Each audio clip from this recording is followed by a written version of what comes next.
પણ સંતની હથોડી લાગી એનો વળાંક થઈ ગયો.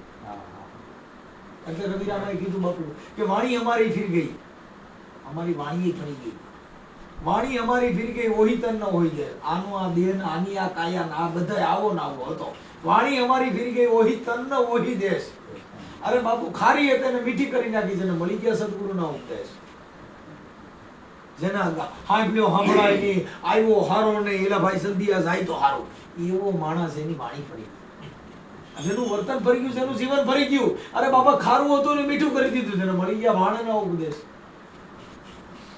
એટલે મેં રવિરામ મહાત્માએ કીધું ભાણને કે ભાણ કે રવિ મત ને ભાઈમાં તું હવે ભાણ કે ભટકીસમાં અને રવિ મથીલે મનની માય, હવા નામ છે નામ ને હમસીન હું તો તારે રવિ કરવું પડશે નહીં કાંઈ. હવે કાંઈ ગીરે જેવું નથી, આમાં બાપા મથી લે. આપણે ની સરકાર જમીન દીધી ભૂદાનિયા તો મથાઈને ઘરે બંગલા બગીચા અને નથી મથ્યા ત્યાં બાવળિયા ઉભા છે. બાપા ખોડતર હોય તો કઈ ખેડું હોય તો કઈ થાય. હવે તમે કઈ મથ્યા નથી કે ફલાણા ભાઈની ખેતી એ બગીચા ફલાણા બાપા એને મહેનત કરી છે.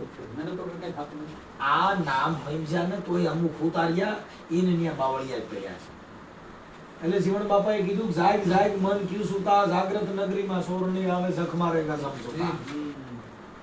એ ભાઈ નામ સમરી લે, હવે તારે બીજું ક્યાં કઈ કર્યા છે? આ જાગ્રત નગરી છે, આમાં હવે સોર નહીં લૂંટે, જીવણ કે જખ મારે જમ સુતા. આ સોગી હોકર કે ચટાવવો લાવે, અંગે લગાડે વિભૂતા, એ દમડી કારજ કે જે દેહ જલાવે, આ સોગી નહીં જીવણ કે જગ ધૂતા. એ જીવન કે બાબા આ માણે આવે આમાં મહાપુરુષે ભાઈ સોખું કીધું છે, આપણે આઈન જા નહીં ભાઈ આ જગ ધૂતા છે.